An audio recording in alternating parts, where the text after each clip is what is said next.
नमस्कार, मैं मणिभूषण कुमार आप सबको मैं अपने YouTube चैनल पर स्वागत करता हूं। भारत सरकार के द्वारा आज से 5 दिवसीय लोकसभा का विशेष सत्र का आयोजन किया गया है। किसी को कुछ भी पता नहीं था कि इस लोकसभा में 5 दिवस में क्या क्या कार्य होने वाले हैं। उसमें 5 बैठक भी निर्धारित किए गए थे, लेकिन आज इस बात का पता चला कि आज लोकसभा और राज्यसभा जिसमें आज तक कार्य होता रहा है उसमें आज अंतिम दिन है। प्रधानमंत्री ने अपना विदाई भाषण लगभग दे सा दिया है। यह एक ऐतिहासिक भवन रहा है जिसमें भारत में संविधान निर्माण का कार्य भी हुआ है। 1947 में जब भारत का विभाजन हुआ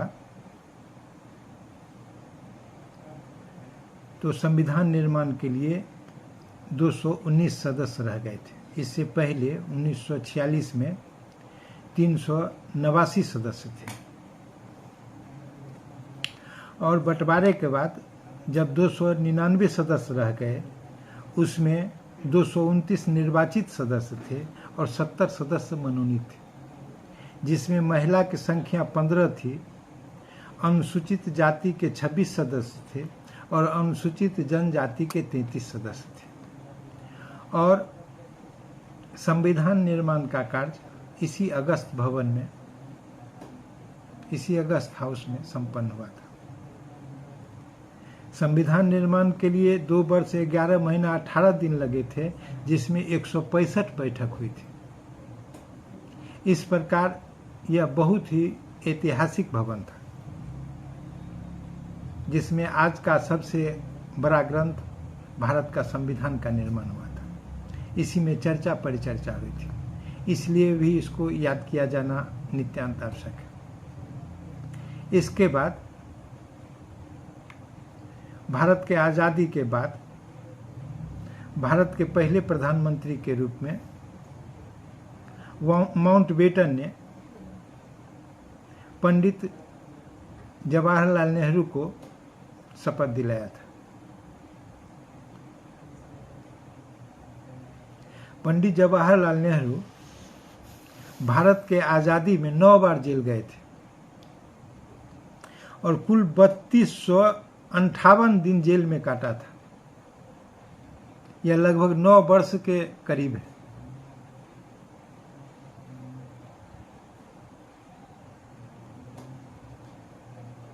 नौ वर्ष जेल में रहने के बाद, अपना समस्त चीज लूटने पीटने के बाद, संघर्ष के बाद, देश के नेतृत्व देने के बाद भारत में प्रधानमंत्री पद का दायित्व उनको दिया गया था। जवाहरलाल नेहरू को, जो कि ब्रिटेन में पढ़े हुए थे, अर्थशास्त्र के विशेषज्ञ थे, स्कूल ऑफ इकोनॉमिक्स से पढ़े हुए थे, वो भारत के सच्चे शिल्पकार थे। इसलिए कि उनके समय में जो औद्योगिक क्रांति भारत में आई उसका पुनरावृत्ति नहीं हो सका। बहुत से उद्योग लगे बाद में, लेकिन पंडित नेहरू की बराबरी आज तक नहीं हो सकी। उस समय भारत का आर्थिक हालत बहुत ही खस्ता था, लेकिन पंडित नेहरू रक्षा के क्षेत्र में पैसा को खर्च न करके देश के निर्माण में, राष्ट्र के विकास में, देश के सृजन के लिए कार्य किया। परिणाम यह हुआ कि उनके मित्र उस समय के चाइना ने उन्हें धोखा दे दिया और 1962 में भारत पर आक्रमण कर दिया। यह पंडित नेहरू के लिए असहनीय था। इस आघात को पंडित नेहरू नहीं संभाल सके। उनके हृदय पर बहुत गहरा चोट पहुंचा। बहुत प्रकार से उनकी आलोचना भी की गई इस कार्य के लिए। वो पीड़ा लेते हुए 1964 में उनका देहावसान हो गया। भारत का युग पुरुष चला गया। पंडित नेहरू की मृत्यु के बाद ऐसा भारत में सोच आने लगा कि भारत का जो प्रधानमंत्री का पद है यह कौन संभालेगा, देश कैसे चलेगा, राष्ट्र कैसे आगे बढ़ेगा, क्योंकि उनकी योग्यताधारी वाला कोई दूसरा व्यक्ति नहीं था। कांग्रेस की तरफ से लाल बहादुर शास्त्री को देश का प्रधानमंत्री बनाया गया। लाल बहादुर शास्त्री ने जय जवान जय किसान का नारा दिया, देश को यह बताया कि गरीबी से कैसे उबारा जाता है। उन्होंने नारा दिया कि देश के लोग एक शाम खाएं, और उन्होंने भी एक शाम भूखे रह के देश की समृद्धि के लिए एक उदाहरण प्रस्तुत किया। बाद में 1965 में भारत पाकिस्तान के साथ युद्ध हुआ, भारत जीत गया युद्ध में। लेकिन जब वो ताशकंद में समझौता के लिए गए तो ताशकंद में भी उनका देहावसान हो गया। कई लोगों ने कहा कि उनके मृत्यु का अलग अलग रहस्य है। इसके बाद भारत के प्रधानमंत्री इंदिरा गांधी बनी। कांग्रेस के लोगों ने उसको गूंगी गुड़िया समझकर भारत का प्रधानमंत्री बनाया था। लेकिन कुछ ही दिनों के बाद वह सच साबित नहीं हो सका। 66 में श्रीमती गांधी प्रधानमंत्री बनी थी। 67 में देश का चौथा लोकसभा का चुनाव था और उसमें श्रीमती गांधी के नेतृत्व में विजय हुई कांग्रेस का, और उसके नेता मोरारजी देसाई खुद भी प्रधानमंत्री बनना चाहते थे। लेकिन कामराज वगैरह प्रारंभ में इंदिरा गांधी के पक्ष में थे। बाद में सब मोरारजी देसाई के साथ हो गए। परिणाम यह हुआ कि मोरारजी देसाई ने कांग्रेस पार्टी को 69 में तोड़ दिया और उससे अलग पार्टी बना ली। फिर 1971 के पास पाकिस्तान के साथ युद्ध हो गया और उसके बाद युद्ध में इंदिरा गांधी 92,000 सैनिकों को, पाकिस्तानी सैनिक को हथियार डलवाने पर मजबूर करवा दी। बेनजीर भुट्टो आके बहुत प्रकार से गिड़गिड़ाने लगे। 1971 के चुनाव में इंदिरा गांधी विजय रही और इंदिरा गांधी ने इसके बाद बहुत महत्वपूर्ण काम यह की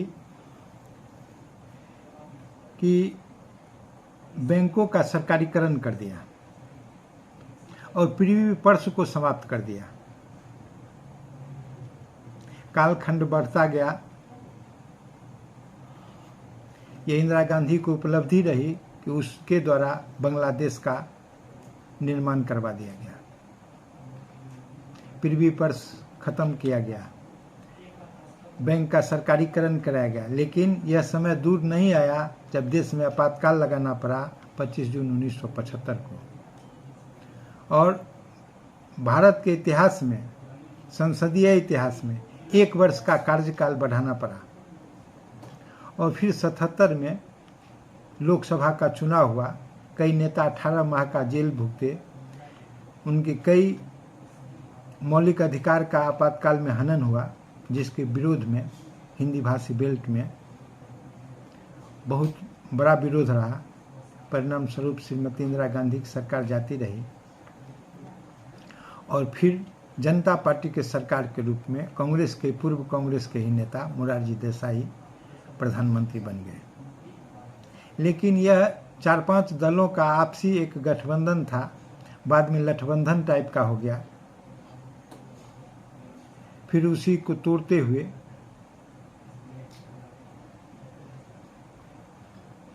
चौधरी चरण सिंह ने एक अपना दल बना दिया। लेकिन इसी बीच में जो मोरारजी देसाई की तरफ से बड़ा कार्य किया गया वह मंडल आयोग का गठन था। बीपी मंडल के नेतृत्व में मोरारजी देसाई ने एक मंडल आयोग का गठन कर दिया था जो अपना प्रतिवेदन दिया कि 27% का आरक्षण पिछड़ी जाति को दिया जाए। चौधरी चरण सिंह, जो कि लोकसभा का मुंह भी नहीं देख सके, अपना विश्वास मत भी प्राप्त नहीं कर सके, इसके लिए भी उनको याद किया जाता है। इंदिरा गांधी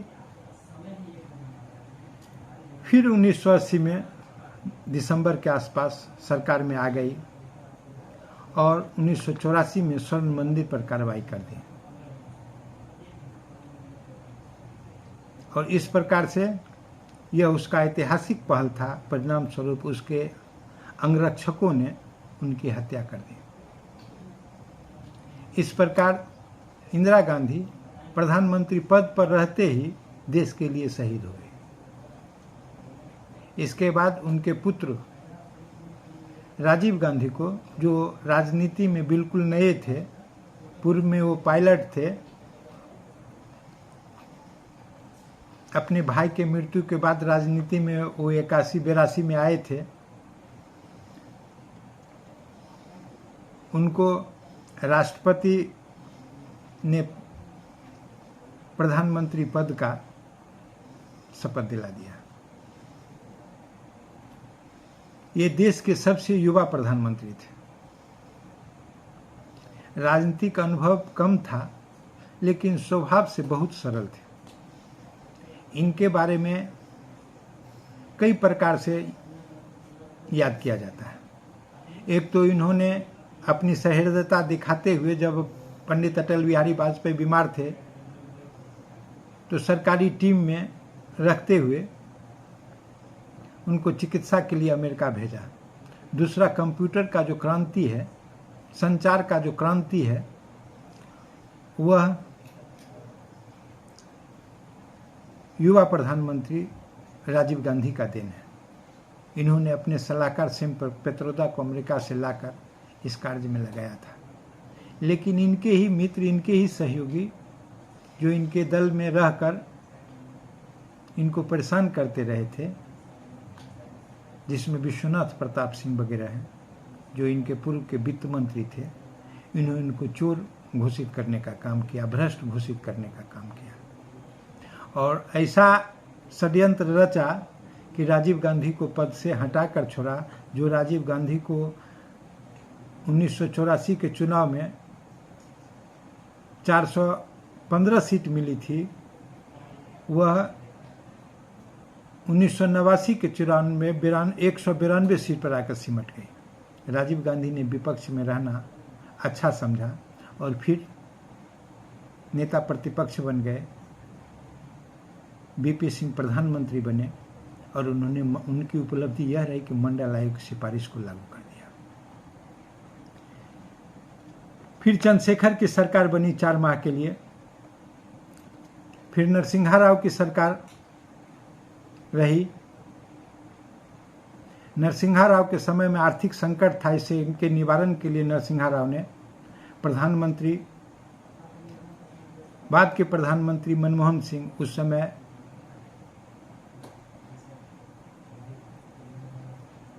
मनमोहन सिंह को बुला के ला के वित्त मंत्री बनाया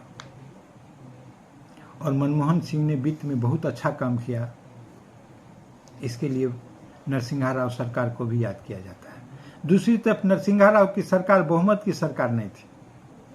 इसके लिए भी नरसिम्हा राव को याद किया जाता है कि कोलिशन पॉलिटिक्स के रूप में उन्होंने किस प्रकार चातुरीपूर्वक तोड़ जोड़ करते हुए अपना 5 साल का कार्यकाल पूरा किया। फिर नरसिम्हा राव को इस प्रकार भी याद किया जाता है कि उनके कार्यकाल में 1992 बाबरी मस्जिद का विध्वंस उत्तर प्रदेश के वर्तमान अयोध्या में हो गया था। फिर इसके बाद HD देवगौड़ा का सरकार,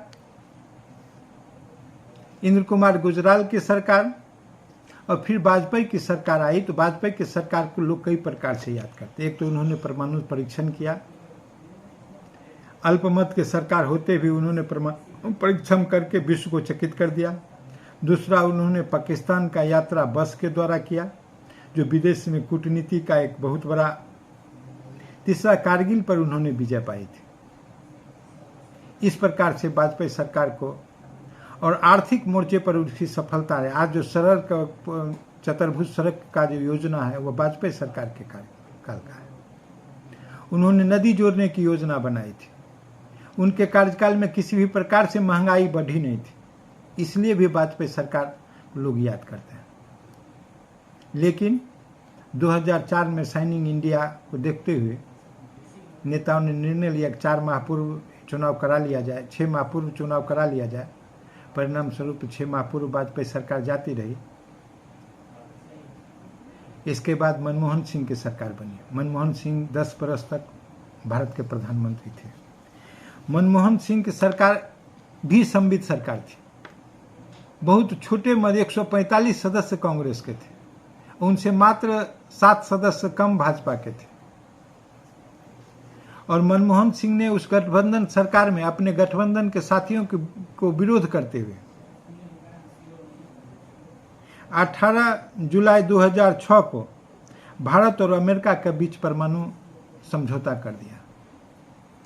यह एक ऐतिहासिक कार्य था। परिणाम स्वरूप कई वामपंथी साथी छोड़ के चले गए, लेकिन मनमोहन सिंह ने अपना पग को पीछा नहीं किया। यह उनकी बहुत बड़ी उपलब्धि रही। हालांकि उनके दूसरे कार्यकाल में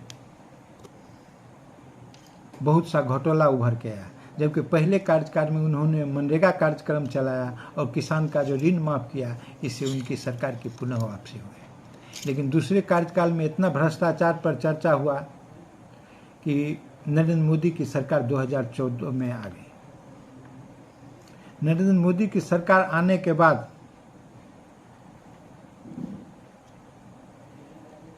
देश में एक नए प्रकार का विश्वास का आगमन हुआ। इनके कार्यकाल में सड़क का बहुत ही अधिक निर्माण हुआ, आर्थिक व्यवस्था में सुदृढ़ीकरण हुआ, विश्व में भारत का नाम हुआ, विदेश नीति इनका सफल रहा, चारों तरफ इनका विदेश नीति का डंका बजने लगा। आर्थिक रूप से भारत काफ़ी समृद्ध हुआ, आर्थिक रूप से भारत विश्व में 5वां स्थान ले आया। ये सब भारत के प्रधानमंत्रियों का प्रारंभ से लेकर अभी तक उपलब्धि रही है। और इस समस्त चीज़ों पर चर्चा परिचर्चा उसी अगस्त भवन में हुआ है, जिसको कि आज अंतिम रूप में विदाई के रूप में प्रधानमंत्री ने भाषण किया है। इस प्रकार हम देखें, यह अगस्त भवन इतने प्रधानमंत्री का गवाह रहा है, जिसने अपने कार्यों का उसमें बैठकर निष्पादन किया है। भारत के प्रथम उपराष्ट्रपति डॉक्टर सर्वपल्ली राधाकृष्णन ने अपनी योग्यता, दक्षता और क्षमता से राज्यसभा को संचालित करने का एक विशेष प्रकार का नियमावली दिया, एक व्यवस्था दिया, एक संचालन की रीति नीति स्थापित की, जिसके आधार पर आज तक राज्यसभा का संचालन होता है। लोकतंत्र परंपरा पर विकसित होने वाली व्यवस्था है और उस पर विश्वास करते हुए भारत का लोकतंत्र मजबूत हुआ है। और आज भारत में लोकतंत्र ही है कि भारत जैसे देश में गरीब का बच्चा नरेंद्र मोदी भी प्रधानमंत्री के पद पर आसीन है। यह भारत की लोकतंत्र की उच्चतम सफलता है। इस प्रकार हम देखें तो यह कई वर्षों तक हमारा यह अगस्त भवन, जिसको आज हम विदाई के दे रहे हैं, याद किया जाता रहा। अगर यह वीडियो आप सबों को अच्छा लगा हो तो सब्सक्राइब करें और बेल आइकन दबाने